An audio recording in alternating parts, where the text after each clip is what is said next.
Welcome to Raw Take, everyone. Lifeline to your unfiltered media experience. I'm your host, Gion Thomas, and we got two special guests with us today. We got progressive field organizers, Colleen Mcloughlin and Jim Strouse. They're going to be giving their awesome insight on what progressives can do to win these campaigns and make a true difference in society, because, you know, we really need to make some change. So first question I want to ask y'all is, how many campaigns have y'all worked on, and what really got y'all into politics? Yeah, I'll start. First off, thanks so much for having us, Gion. It's so good to see you again. Most recently, we worked closely with Gion on Mike Siegel's campaign for Congress down in the Houston area in Texas. Before that, I was Cori Bush's field director for the last month of her primary campaign back in July and August 2020. And before that, I was working on Bernie's campaign, first as his canvass director in Iowa, and then as his field director in Missouri for those primaries. Before that, my experience in campaigns was mostly with environmental and public health nonprofits, running and managing paid fundraising canvass offices for about 4 years before I really dove into electoral politics, starting with Bernie's campaign. So that's my experience. Yeah. I've actually, when it comes to politics, I've been involved in politics since I was a kid. My dad actually got me involved. I was actually, at the time, I was more conservative, than family politics, and I moved away from that pretty quickly. But I was working, corporate job, paid really well for quite a few years. It just wasn't really fulfilling at all. I reached a breaking point, and I just took a risk. I started working on campaigns, issue-based campaigns in New York, and it just kind of took off from there, and I just have been hopping around campaigns ever since for a couple of years now. Yeah, man, that's so awesome. And I think that's what it is with a lot of people. People aren't being fulfilled. People, and Bernie generated so much momentum among, millennials and Generation Z kids.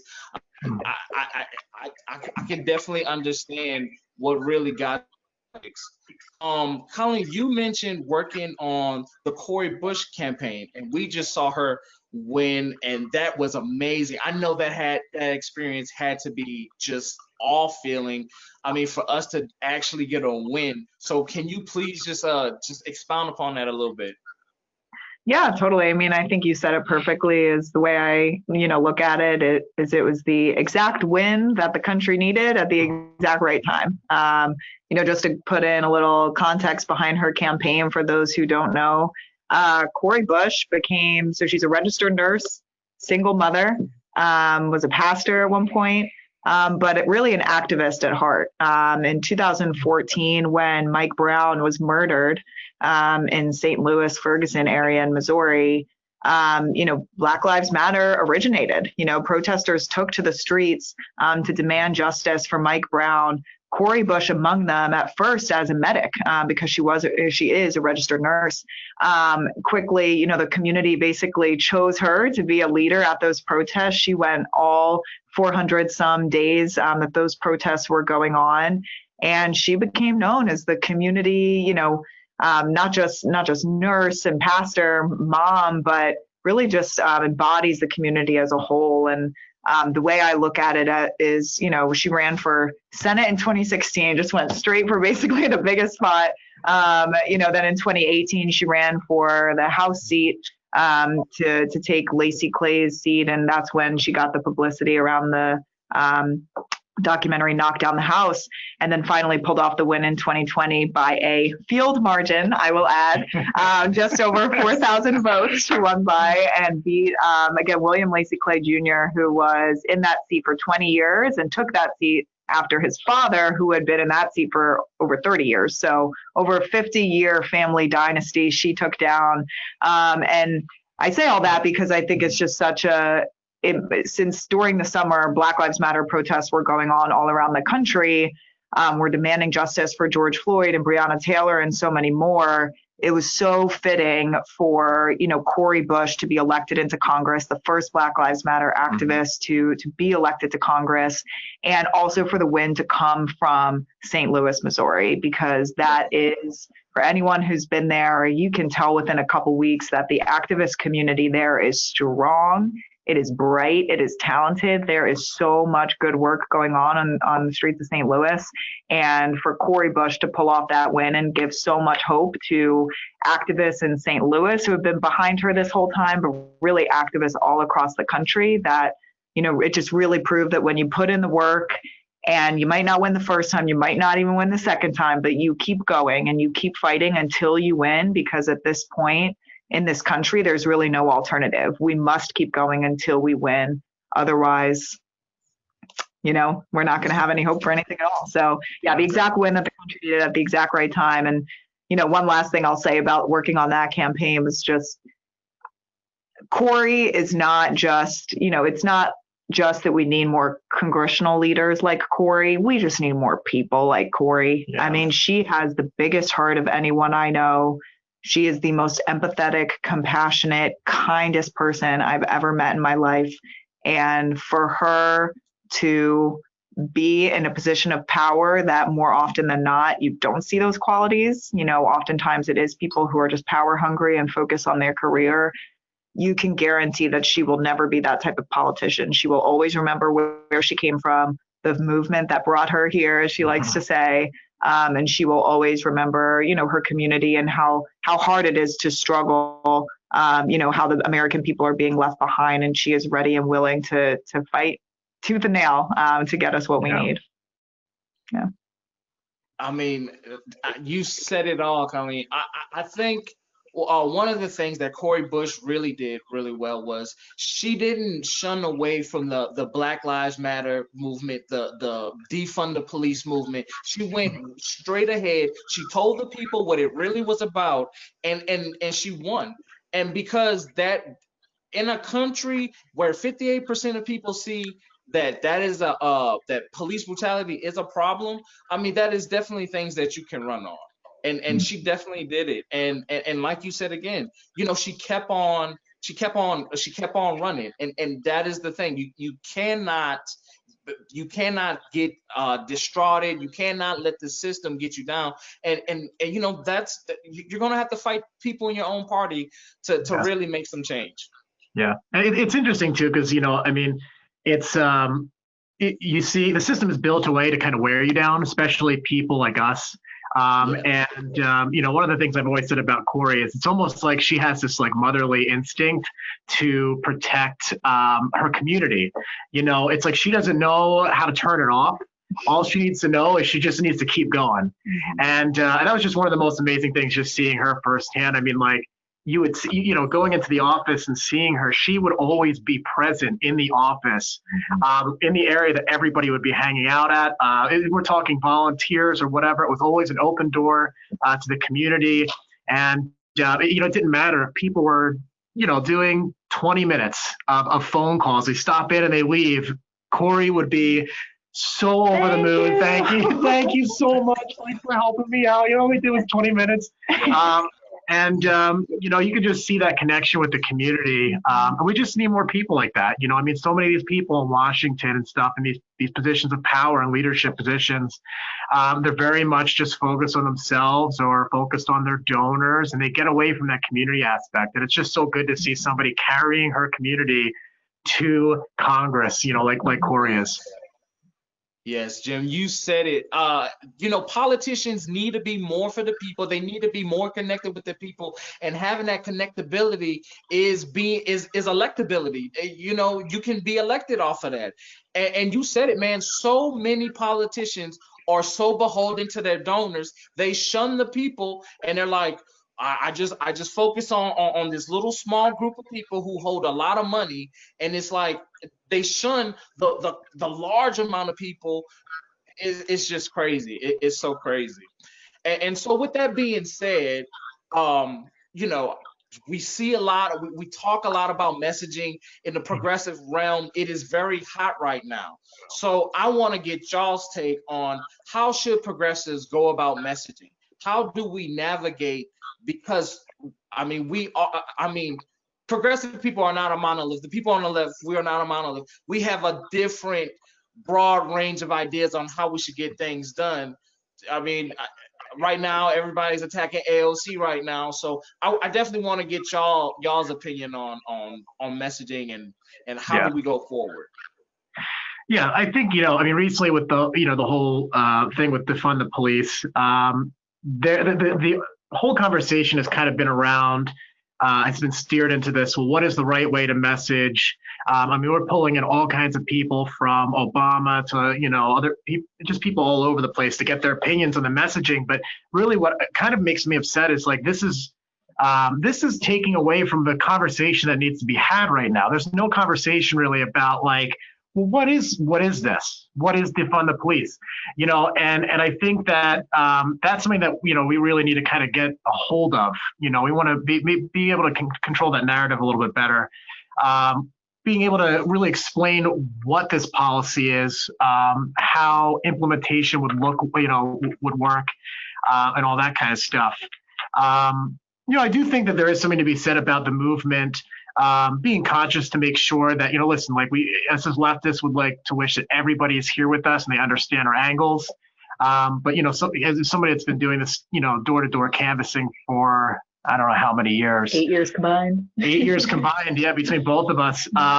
Sometimes the messaging, you can really go quite a long way just by making it, I would say, like a little bit more accessible. But I don't think that this is something that's nearly as big of an issue that's kind of being talked about right now. Yeah, I mean, I think so many things to say about messaging, right? I think that, first of all, I do agree with Jim in that, we need to focus on where we do have commonalities within the left community, and that is the policies that we know we need, and then the next stage of policies that we know we want, right? But there are a core set of policies that we have to be unapologetic about. We have to say Medicare for all. We have to say Green New Deal, because anything less than that at this point will quite literally kill us.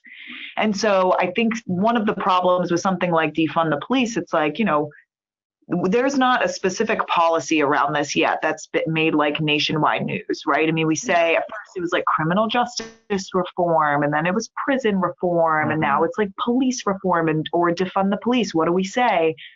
But I think that is in large part because there is not a specific policy on the table that has been voted on in either house that accomplishes that. And so it's kind of still a question mark among the left community of like, well, yeah, what does that mean? Because it can be on a spectrum, right? Are we saying defund the police by 10% or by 90%? That's a big difference. Like, we need to clarify how hard we need to go on this and come around that as a unit. The other thing on messaging I'd say is, I think that there is a lot to be said about the corruption angle. Gion, when we were working in Houston together on the Mike Siegel for Congress campaign, we were able to sway both, Democrats who were thinking maybe they're not going to turn out and vote this year, but also Republicans who were planning on voting straight R down ticket. We were able to convince both of those people to cast their vote for Mike Siegel using the angle of corruption, using the fact that his opponent, one of the wealthiest members in Congress in all of U.S. history, and he has gotten the vast majority of that wealth during the time that he has been in office.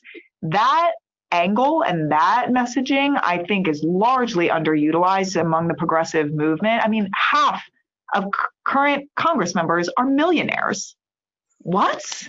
You know what I mean? Like, why don't we talk about that more and how they're making $174,000 a year for what? Like, literally, what do they do anymore?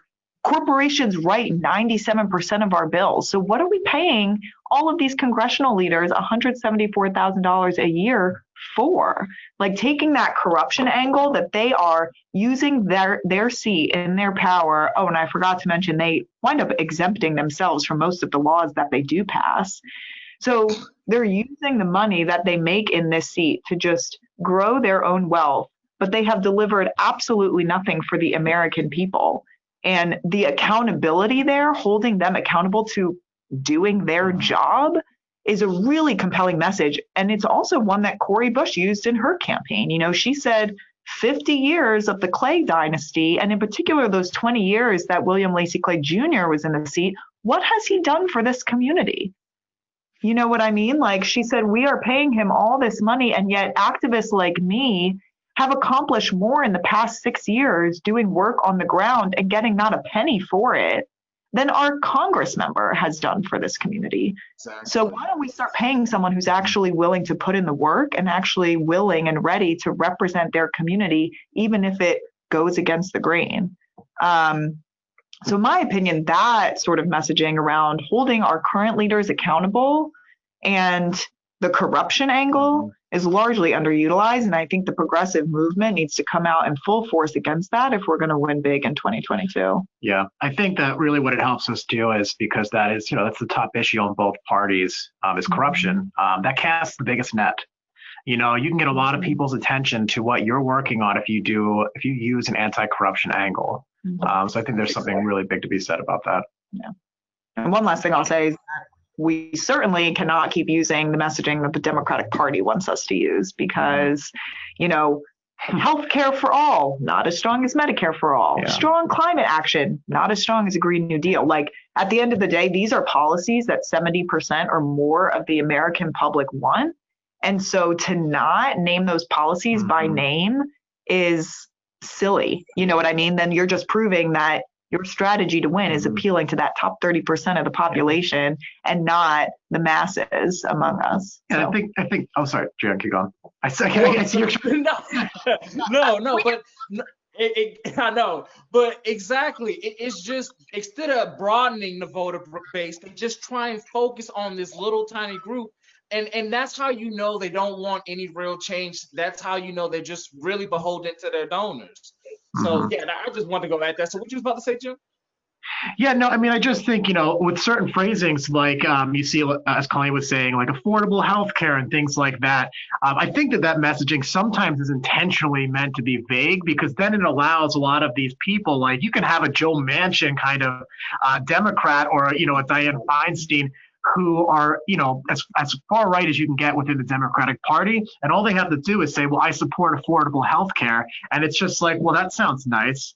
But you know what? Sometimes the more bold, like, well, I don't know. But if you use the language Medicare for all, there's no kind of moving around what that means. So I think in certain areas, like absolutely it needs to be, this is what this is. And it can't be something that people can use and kind of get away with things with the vagueness, And that's why I think, Gion, you mentioned the current debate around AOC and the language that she's using, how strong she's coming out against the Democratic Party leadership. The debate being that should the squad hold, leverage their vote basically for Speaker of the House? Should they use that as leverage to hold a vote in the House for Medicare for all? The argument against that from AOC, being, well, we're not going to win, so what's the point? But the argument for that is it will put on the record which congressional leaders in the House voted for universal health care in the midst of at the peak of a global pandemic versus those who at the end of the day were not willing to. Because the problem right now is there are a lot of Congress members who say they're for Medicare for all, but we need to hold their feet to the fire to make sure that they actually believe in that, whether or not it's half the House or not. We know it's not, like, it wouldn't win. That is true. But being able to, between now and 2022, point to the Democrats who, especially if they just won their reelection on Medicare for all, and then forcing them to vote and they actually don't vote in favor of it, well, then that's an easy out in 2022. We can use that vote against them, just like we can use the vote like for the Iraq war, against congressional members who were in Congress then. It would be the perfect thing to point to get people who are not serious about the policies this country needs out of office and replace them with those who are. I like that point too. The Iraq war is like, this is basically forcing a vote on something that 20 years from now we can still use to get rid of these people that are in there and clinging on. I mean, like in 20 years from now, we don't know what the political landscape is going to look like. And we might be able to use this to say, well, just like the Iraq war vote where people still talk about it, we can say this person is one of those people that voted against Medicare for all during a global pandemic when we were at 300,000 people dead. And that's a lot of leverage to get rid of these people in there. But I think we're getting off topic. No, this is very much on topic, guys. I mean, showing that as progressives and especially as progressive strategists, we have to be aggressive.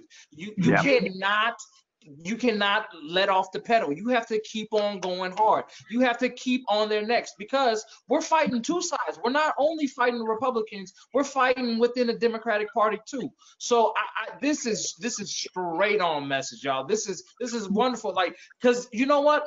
And like hearing y'all say this will now it will really put in people's heads like, yeah, we got to be more aggressive. We cannot let up because we just can't. We just absolutely can't.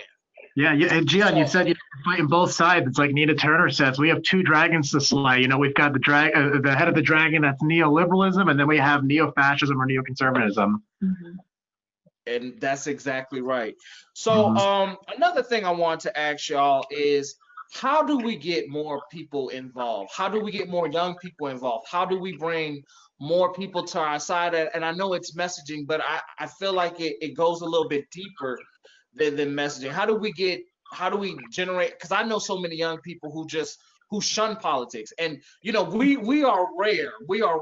Y'all heard before the show started, my producer said, it's rare that we have this many young people involved in politics. So how do we keep this track on? How do we continue to get more people involved, young people involved? Yeah, I think it's definitely multi-pronged. I think one of the biggest lessons that we learned from Sunrise Movement, which has grown immensely in a very short amount of time and primarily is very young people, right? I mean, their age group is basically 18 to 25. The thing that I think they nailed on the head was urgency. I think for young people, the urgency message that we have seen these issues just getting worse and worse and worse over our lifetimes. Things like climate change, things like police brutality. There's a million examples, right? Yeah. And clearly nothing is happening. And so it is time to raise hell. Otherwise, we will literally die. Like, I think that is a message that Sunrise Movement got across very well, is that we have to take the reins. We have to take the reins because those in power are not doing anything. And this is our future. And if we don't do anything about it, we're dead. Yeah. And some would say that's like a scare tactic. Well, no, it's not. It's true. Like, listen to the scientists. Yeah. We will probably be an extinct species within 200 years if we don't do anything about climate change. And we will be in desperate need of water within the next 40 years if we don't do anything about climate change. Like, it's going to be a miserable existence if we don't act now. And they were able to pull a lot of people into the movement because it's like, okay, well, first of all, my future is going to be absolutely terrible if I don't do something. So we need to do something about this. And second of all, it has to be us. You know what I mean? It brings that personal responsibility that it has to be us because they are not doing anything about it. We need to take this into our own hands.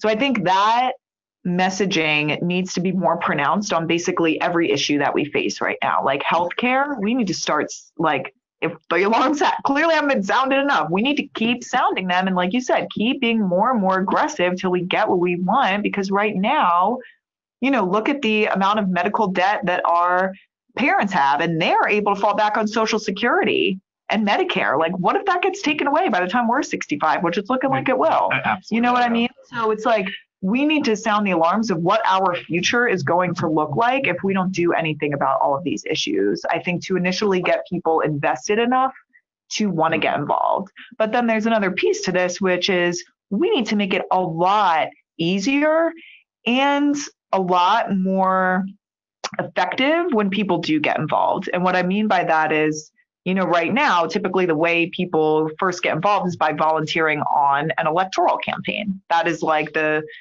biggest increase in engagement, new political engagement that we see is always around election time, right? Especially in the United States. And so, but right now, a huge problem with working on electoral campaigns, as we saw together, Gion in Houston, is that a lot of our voter records are so inaccurate. Yes. Because we only come around to most of these communities for a month or two every other year just to get our candidate elected, and then we go back home. The U.S. is notorious for this, that engagement fluctuates a month or two before an election and then pivots right back down. Whereas other countries, it's much more steady because there are many more opportunities for people to stay engaged, both paid and unpaid, in the midterm or in the meantime. That's what I'm trying to say. In the U.S., of course, there are like plenty of nonprofits that do good work over the course of the year, but there is not a consistent effort that is specifically geared towards electing a government that looks more like us or is more representative of us on policy. There's not this long-term consistent field operation with a purpose of shifting public perception and shifting ideology. That way, when we do run a candidate, it's almost a seamless, slide into now we're doing this field work, not for the issues that we want to push forward, but for a candidate who supports those issues. And now we're going to be able to get so much more public support because we've already done so much work in persuading the public on getting there on the issues. And then the second thing that accomplishes is, this is a year-round, both paid and unpaid opportunity for people to get involved in politics that, especially for those of us on the left, like there is a hunger for this, right? Like Bernie dropped and we were all just like, what do we do now? Like there was like no path forward. I fell into a depression because I was like, what do I do now? Like it was like we had all this hope. We got even a glimpse of what the world would be like if Bernie were at the helm. Working on his campaign, I can say that, how much community and camaraderie and solidarity we felt in those months where it looked like he was going to pull it off. And then for him to drop, and then for there to be no outlet for us to turn our attention to. Sure, there were a few congressional races like Cori Bush's and groups like Sunrise and DSA and Working Families Party and a bunch of other ones, pulled off a lot of great victories down ballot and a couple in Congress, but like it wasn't enough. And then furthermore, now what? Now that the election is officially over, now what? Where do we go?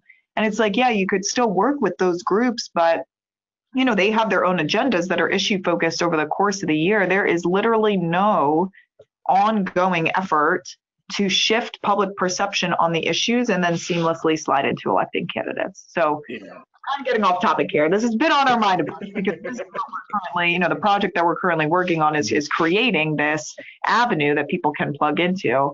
But where I was going earlier is that right now, a volunteer's first experience could be spending 3 hours on the phone and not having a single good conversation because so many of the numbers are wrong.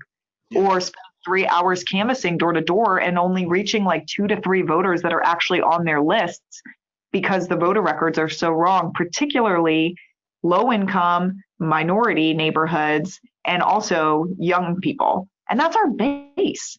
When we canvassed in upper class white suburban neighborhoods in Katy, Texas, it was like 90% accurate, but our base, it's not. And so what that ongoing, project would also accomplish is we would constantly be updating our records to know where people are living now, make sure they're registered, where they're living, have the most up-to-date contact information, and therefore the volunteer experience and people's, segue into the progressive movement would feel a lot more productive, would be a lot more fulfilling. And I think we'd keep a lot more people on board for longer and grow this movement, much, much faster if we put in the resources to accomplish that.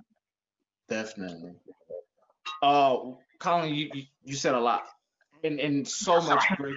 No. But I mean, it's one of the things you said that was really good was progressives do not have our own base. We rely so much on the Democratic Party to try and get their base.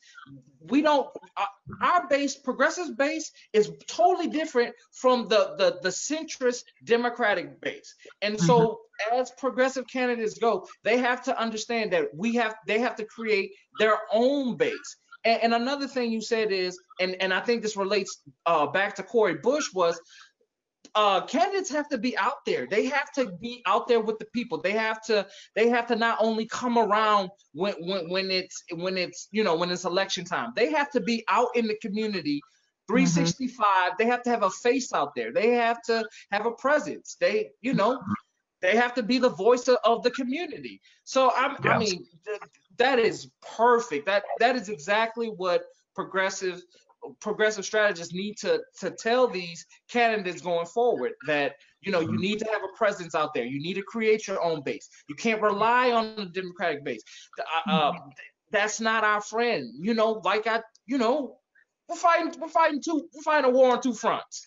Yeah, Absolutely. yeah. I think one of the other things that I think that on a smaller scale that I think personally would make a really big difference in just getting people involved in politics. Obviously young people, we are looking at things and we're, the future is bleak, to say the least. And a lot of us kind of feel like, we don't really have much of a choice to not do this. But then you have a lot of the older generations, which don't a lot of times really understand the issues like we do. And I just think, one of the best things that we can do as progressives is to force these kind of conversations in the living room, because I look at my dad, and my dad watches Fox News all day, and anytime we talk politics, what does he say? It's like, well, I didn't hear that. Well, I didn't hear that, and it's like, the more that I talk to him, and you were with me during these conversations, the more he's just like, okay, wow, you've given me something to think about. These people are up against the multi-million-dollar propaganda machine. They watch TV all day long. So I think that just expanding it outside of, largely being the younger generation, just having those family conversations, making that normal, and having conversations around Medicare for all, Green New Deal, these kind of things, make that a household, conversation. I think that's one of the best things that we can do on a short-term scale, in the meantime. Definitely. I think that's so correct. I feel like sometimes as progressives, we hold this information that we have, and it's like, oh my God, I know all this stuff. I know the world's on fire. And it's like, sometimes we hoard this information, and really we need to get it out to people. We need other people to see it. So if you see a link, you see a video, if you see a raw take video, and we're talking about we're talking about the wrongdoings, you have to share this stuff out. You have to.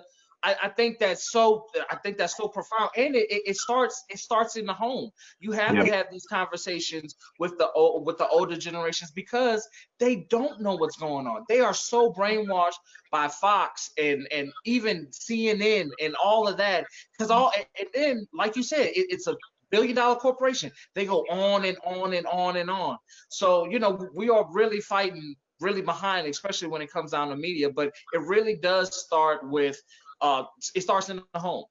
Definitely does. And it's also really, we're in a good situation, because whenever I canvass, depending on the issue, one of the angles I liked using is if I saw somebody that had kids, I would say, well, what future are we leaving our kids?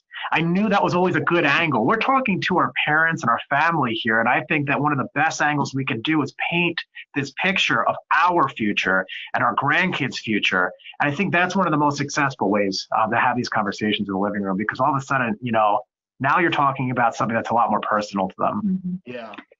And I think it also comes back to messaging, as we were talking about before, is knowing your audience, knowing what motivates them. And I think it can be easy when you know someone personally to feel comfortable enough with them to just like information dump on them. But a thing that we've had to learn firsthand recently is, you need to take it step by step. People like our parents who have not had the same lived experience as us, or maybe don't feel as strongly about some of the issues as we do. we can't jump to, abolish ICE and the police. We do have to take it step by step and kind of hold their hand through the process and think about along the way what issues they care about the most, what angle are they going to care about the most, which more often than not is totally, me as your child is struggling. And here is why it's all systemic and XYZ. But I think knowing your audience, knowing what they care about, really formulating your argument to make sure you're not taking it so far that you're actually going to turn them off, but that you're leading them there step by step is really important. And as we know, like that, we call it, it's called multiple things: peer-to-peer organizing, friend-to-friend organizing, mom and dad organizing, whatever you want to call it, is actually the most effective way to persuade people of voting for a certain candidate and to actually get them out to the polls. Then it's face-to-face conversations with strangers, which is why we're so passionate about canvassing. But those two things are the most effective ways that we can shift public perception. And then by the time we have candidates for 2022, make sure that they come out and vote for our candidates. Yeah. So guys, we're getting to the end of our interview. So what's next for you guys? I really want to know what's next for y'all. Yeah, totally. Well, we, as we mentioned, we have this project that we're working on. So in, touch with some of the biggest, progressive groups and kind of actors to see basically how we can implement this long-term year-round canvassing structure that we mentioned so that we can, rather than waiting till August 2022 to start canvassing for the candidates that have already been nominated or announced their candidacy. No, we should start in summer of 2021, shift public perception on the issues slowly but surely, do 3-4 persuasion passes and information collection before we even begin to canvass for a specific candidate. So that's what we're working on right now. And then most likely, in the meantime, what we might do is like hop on a couple campaigns at the tail end and follow the structure that's currently still in place. We got Nina Turner obviously running in Ohio. We got Lee Carter running for governor in Virginia, both of whom we're big fans of. So we might wind up, hopping on one or both of those campaigns in the meantime. But like I said, putting most of our efforts into making sure that we are thinking long term and looking towards 2022 sooner rather than later. And just driving around in our camper van out west. We've really made a really good situation for ourselves. With this camper van, we just kind of, drive around from campaign to campaign and just, makes it super easy. We always have our home with us, and it's, in the meantime, we can go to all the national parks and all that kind of stuff we want to. Highly recommend camper van canvassing. Camper van canvassing. Remember, we were working out of it. That was our whole office. Yeah. I mean, that's great. That was awesome. That was so awesome. And what I love is how y'all are going around the country and inspiring so many people, so many young people. I mean, I just think about just what y'all did in Houston. And I mean, I know y'all touched other people to get involved and do other things. So I just think that is just such a wealth of gold that y'all are bringing to the progressive left. I mean, I thank y'all so much. That's so awesome, That's just thanks, Gion. We can't wait for your run. Oh, y'all know y'all are gonna be the first people I call. Y'all already know. I'll be offended if we're so guys, we're gonna put y'all information down below. So if anybody wants to contact y'all, pick y'all brains. I mean, any other politicians, they might see this video and they're like, man, I gotta get these two. So we're gonna definitely put y'all info down in the link. So so we can get y'all out there, because y'all are definitely planting the seeds around the country, and that's exactly what the progressive movement needs. Awesome. Thanks, you, Gion. Thank y'all so much. This is Raw Take. Don't forget to hit that like button and subscribe.